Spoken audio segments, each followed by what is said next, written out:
बिस्मिल्लाहिर्रहमानिर्रहीम अस्सलाम वालेकुम। की हाल है भैन भाई? अल्लाह पाक तुम खुश रखे, सलामत रखे। जेडे परदेस भैन भाई ने अल्लाह पाक उन्होंने अपनी हिफ्ज़ो मान च रखे ते हसदा वसदा रखे। बे औलादा अल्लाह पाक औलादे नरीना अता फरमाए। अज मैं बनाने लगी हाँ मछली। ए मछली वेखो मैं कढ़ ली है छापर चो। हुण मैं इनू ना धोनी हाँ हल्दी पा के। बिस्मिल्लाहिर्रहमानिर्रहीम। इस नाल ना इसदी स्मैल खत्म हो जाती है। थोड़ा को पानी पावांगे विच।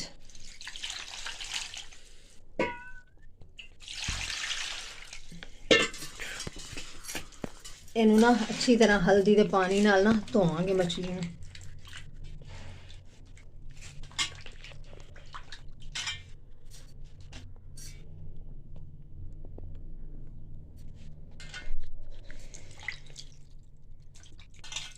इनू नमक लवा के लियाए ने बाजारों। नमक इनू अद्धा घंटा हो गया तकरीबन लग्या आया सी ते रच गया होएगा। हुण ना मैं इनू धो लैनी अच्छी तरह। 2 किलो मछली है।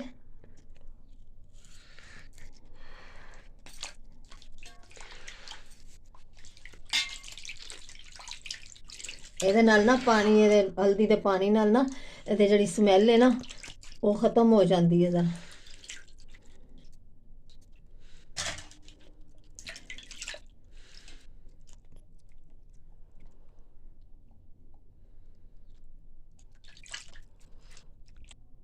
सारी मछली मैं धो ली है अच्छी तरह।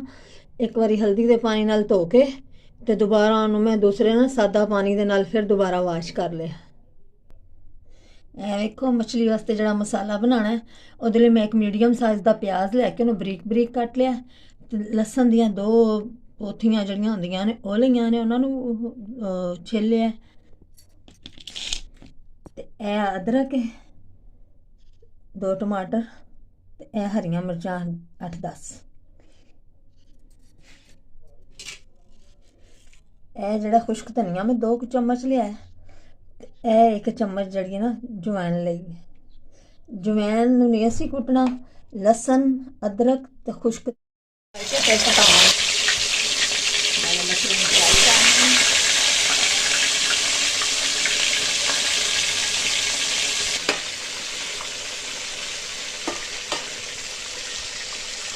मछली नूं फ्राई कर लेने आ। धो के तो मैं मछली ना फ्राई कर रही हूँ। फ्राई करके फिर मैं कुकिंग करांगी। बहुत अच्छा टेस्ट आता है। यदि बहुत मज़े की मछली बनती है। लसन अदरक कुट रहे हैं। उधर मछली फ्राई करने रख दी। इधर मैं मसाला तैयार कर दी हूँ। लसन पीस कुट लिया। हम अदरक भी कुट रहे हैं नाल ही।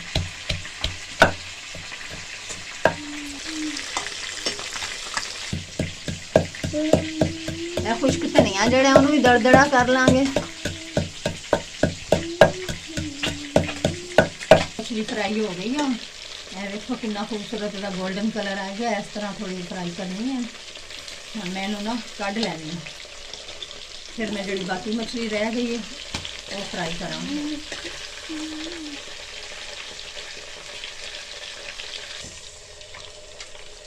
बाकी दी मछली जी रह गई है उन्होंने भी अच्छी तरह फ्राई कर लेने।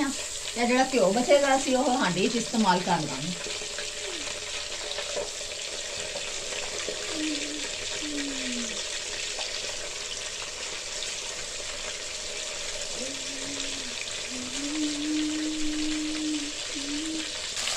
देखो जी दोबारा मछली पाई है वो भी फ्राई होती पई है।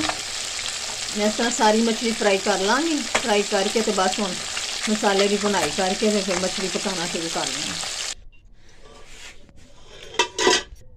हाँ मैं प्याज फ्राई करने लगी।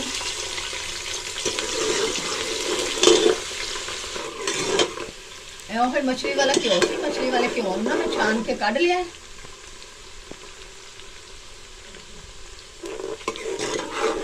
ना प्याज फ्राई कर दी गई। प्याज फ्राई करके इन्हों कढ़ लाँगी। कढ़ के ना तो फिर मैं जवैन पानी। बस प्याज फ्राई हो गए ने। इन्होंने मैं हम कढ़ लेना। हम घ्यो गर्म हो गया। ये जवैन जी 1 चम्मच से वो पा देने। थोड़ा कड़कड़ावांगे भुनांगे जरा को। ਉਹਦੀ ਖੁਸ਼ਬੂ ਆਉਣ ਲੱਗ ਜਾਏਗੀ ਤੇ ਫਿਰ ਅਸੀਂ ਇਹਦੇ 'ਚ ਨਾ ਸਾਰੇ ਮਸਾਲੇ ਪਾਵਾਂਗੇ।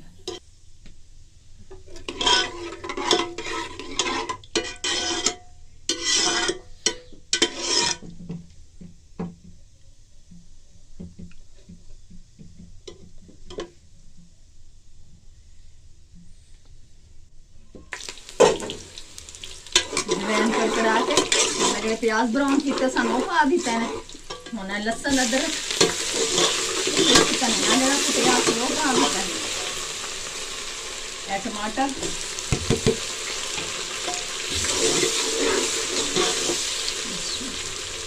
ਲਾਲ ਮਿਰਚਾਂ 1 ਚਮਚ ਪਾਈਆਂ ਨੇ, 1 ਚਮਚ ਹੋਰ ਪਾ ਦਿੱਤੀ। ਇਹ ਹਲਦੀ 1/2 ਚਮਚ,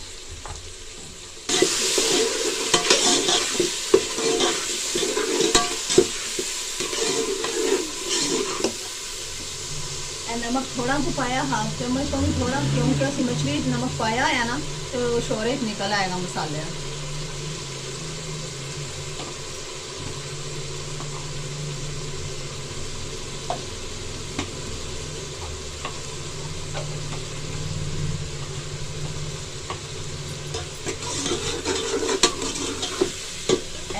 हरिया मिर्चा जी 8-10 कटियां सन वो भी पा देना।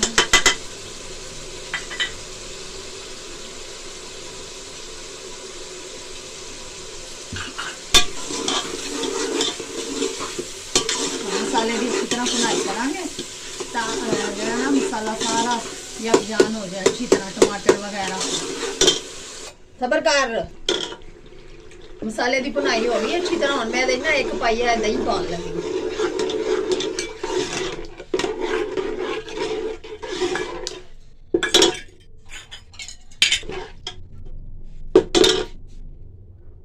दही शामिल करके थोड़ा भुनांगे हल्का जहा भुन के, फिर ये ना मछली शामिल करांगे। थोड़ा को पानी पावांगे हल्का जहा बस।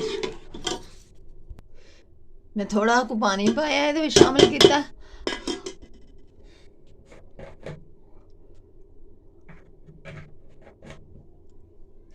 हुण मसाले जरा गड़क लगनगे ना फिर ये मछली शामिल करांगे। देखो हुण मसाले ना गड़क लगते पे ने, बॉयल आ रहे हैं। हुण ये ना मैं मछली ऐड करनी है। बिस्मिल्लाहिर्रहमानिर्रहीम। क्योंकि मछली फ्राई हुई है, इन्हों इन्ना ज़्यादा कुक नहीं करना पड़ेगा कि अच्छी तरह फ्राई कर लीए। ये कोई कच्चापन नहीं है, कोई मसला नहीं है। सारी मछली पा ली है।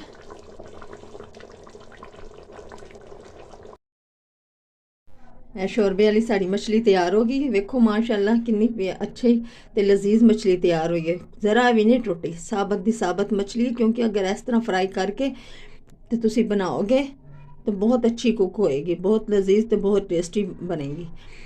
तुहानू वीडियो पसंद आए तो वीडियो लाइक करना, चैनल सबसक्राइब करना, अच्छे कमेंट करना, तो वीडियो ज़्यादा तो ज़्यादा शेयर करना। अल्लाह हाफिज़।